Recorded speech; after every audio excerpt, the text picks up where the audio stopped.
We're at our test facility and storage bin, and it's very, very windy out here, so I'm going to have to put myself in some tight corners here in order for the microphone to be working. And Acura sent us a 2023 Integra, all new. Let's take a look and see what we have. A couple things you might want to know before we start. Number one, this is based on a Honda Civic platform. And number two, it does share the Honda SI Performance 1.5 turbo engine. But there are some other differences that make this a far better car, which is good because it costs far more money. So we'll show you the differences and the similarities as we move along. Under the hood is the top-of-the-line Honda 1.5 liter turbo, putting out 200 horsepower. Fuel economy is rated 26 to 36 mpg with an average of 30. We'll be taking this out in the real world to get the real figures. That's what we're here for, right? By the way, one of the things we always do when we get a vehicle is take the headlights out in the dark and see how they perform. We're doing that in part 3 of the video, and I see we have 4 bulbs on each side for a total of 8. That should be interesting. And the first thing we always do is check and see if there's a spare tire. Nope, just a cheesy tire repair inflator kit. I'm told that some of these Integras might come with a spare tire. You might want to check if you're planning on buying one of these. By the way, 24 cubic feet of space back here. This is basically a hatchback, and the seats do fold down for more room. And for price comparison, a fully loaded Honda Civic with the SI Performance engine and package runs around $31,000. The Integra starts around $32,000, but this is loaded up with everything. The A-Spec Tech, here you go, $35,000. And yes, I know it says red paint and this is white. This is a different price sticker as far as color goes, and otherwise everything is the same. So no emails, please.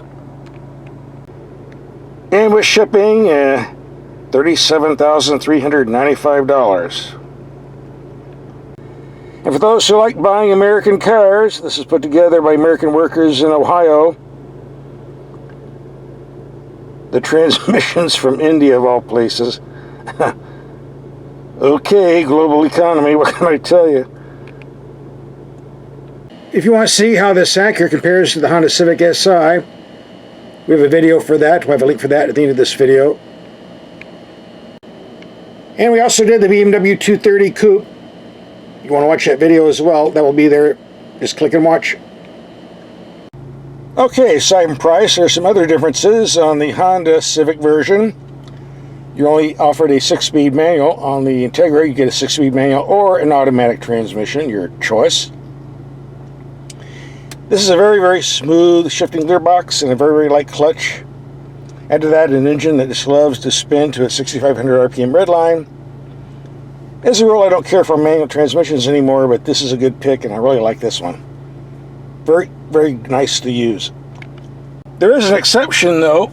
This very high-quality aluminum leather knob here looks cool, but it gets very, very hot, even when it's not sitting in the sun. It's 111 degrees outside. And even though I've had the air conditioning running for a while, this is too hot to touch. I mean, it will literally burn your hand. I will have the shift point imprints burned into my hand if I keep touching this. I actually had to get a baby sock and put over here in order to use it. Simple solution, silly, but that's what I had to do and it worked, so what can I tell you? And aside from the hot shift knob, another complaint I have in this area, the use of shiny chrome that reflects the sun on certain angles of the day. And this is blinding me. It's very annoying. Why do manufacturers put chrome in their vehicles? Acura, Honda, they're not the only ones. Germans are famous for this. Stop it, please. Another difference between the Honda and the Acura version, this has a very, very nicer interior. Quality of workmanship and materials, excellent. And the vehicle is slightly longer and slightly wider, so you get more room inside too. Also like the very simple climate control knobs. Info screen's not the largest, but adequate for a car this size.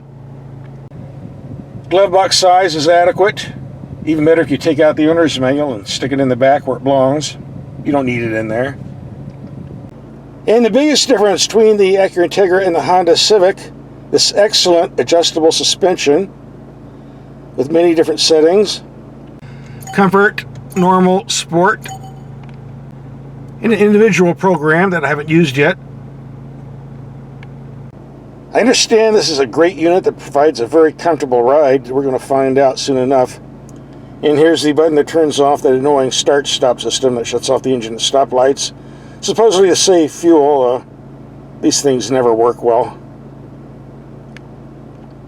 Nice gauge cluster. And I've been driving this around for most of the day since I continued this video, and 29.8 mpg in mixed commuting thus far. More mpg figures to come. And one minor complaint about the gauge cluster though, most cars have a knob that can adjust the brightness up or down. This doesn't seem to be adjustable at all. I've been looking and looking. Just the way it is.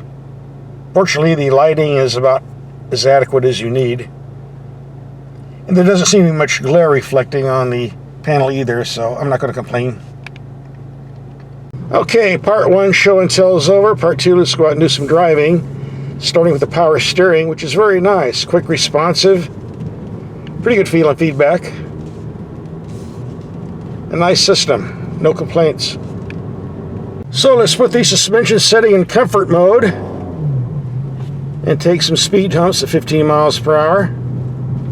Maybe 20. Bump number 1.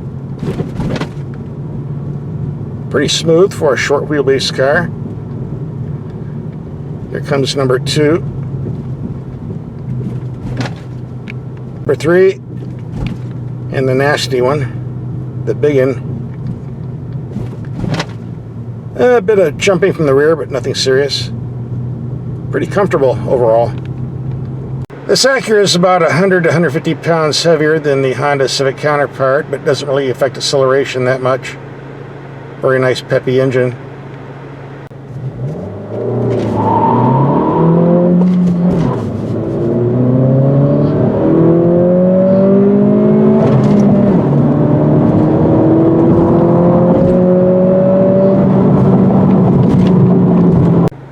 Quick enough for me and excellent brakes.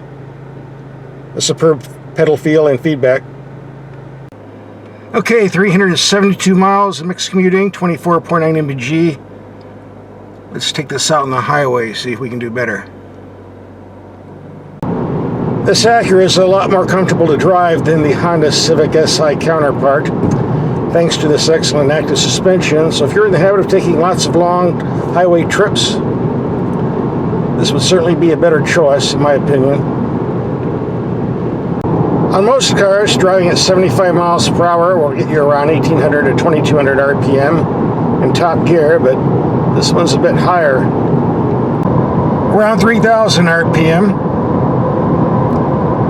Pretty smooth though. This is an engine that likes to rev. Alright, into the line, let's pull over and see what our fuel economy ended up being. There you go, 37 miles. We did 39.5 mpg. Rather impressive.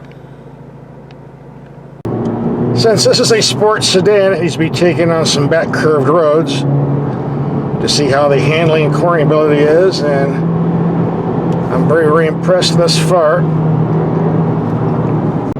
This engine loves to rev up to a 6500 RPM redline, in which case it becomes very quick.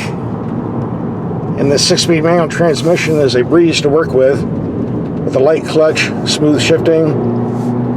Just perfect for a road like this.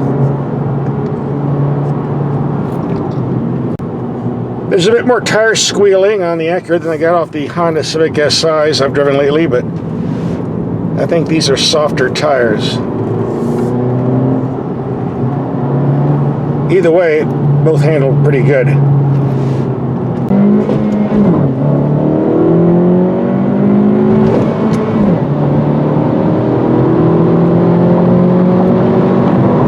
These are nice brakes, excellent feel, good feedback, great stopping power. But they're starting to get a little bit too hot for the driving we're doing, so time to go back into town and wrap up this video. Besides, it's dark and the rattlesnakes are out. There's a couple over there in the bushes,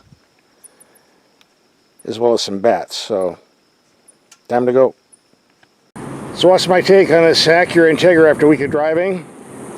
It's like this. If you like the performance of the Honda SI but want something a bit more fancier, and a far better suspension, and a bit more room, you have some extra money laying around, this might be for you.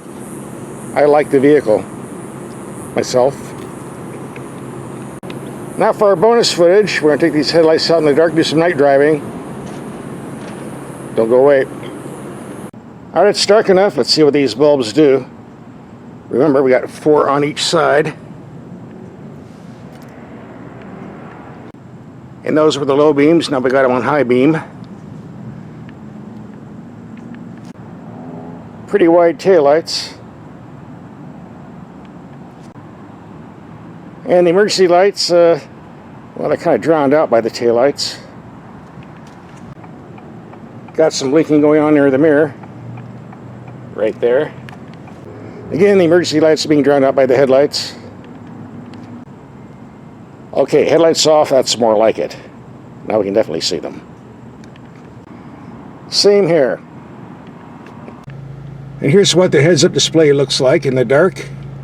It's a good unit if you like that type of thing. I don't, and what really bugs me is there's no way to really turn this off. You have 3 settings: content, brightness, and height, as I mentioned in my daytime video on this car. But fortunately, you can adjust the height to get rid of it, sort of. There you go. Gone. Still there, you just can't see it. Put the vehicle in reverse, and here's what you see on the screen. A good wide view.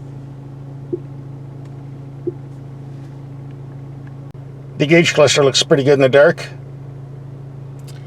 And there aren't too many gadgets in here, but for what there is, they do light up okay. And you shut off the interior lights permanently with this switch. Thank you, Acura. More vehicles should have this. Surprisingly, they don't. If you watch my videos, you know I cannot stand auto-dimming mirrors. If I get one, I'd like an off switch, and you get an off switch right here. Alright, on with the headlight test, and as long as they go above the bushes, the height's okay. I notice it's slower on the left than in the right. Probably so we don't blind oncoming traffic. And here are the brights. Strong in the middle. In long range on this dark street, we've got the low beams, now the high beams.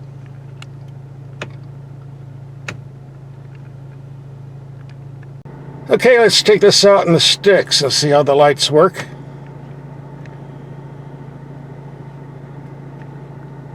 And on high beam, they definitely reach out. So let's see how these lights perform in dips.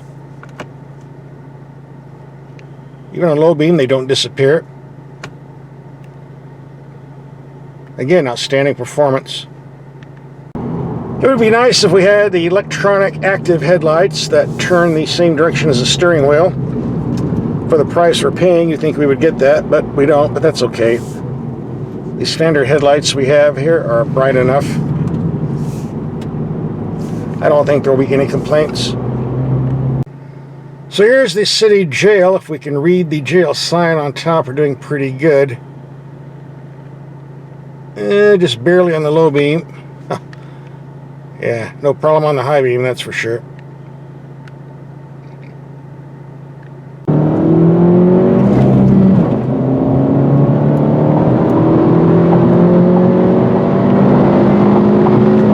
These are definitely excellent headlights. Thumbs up for me. And that concludes our night drive. You want to see the full road test with all the miles per gallon figures and such, go to the link we have here and help yourself.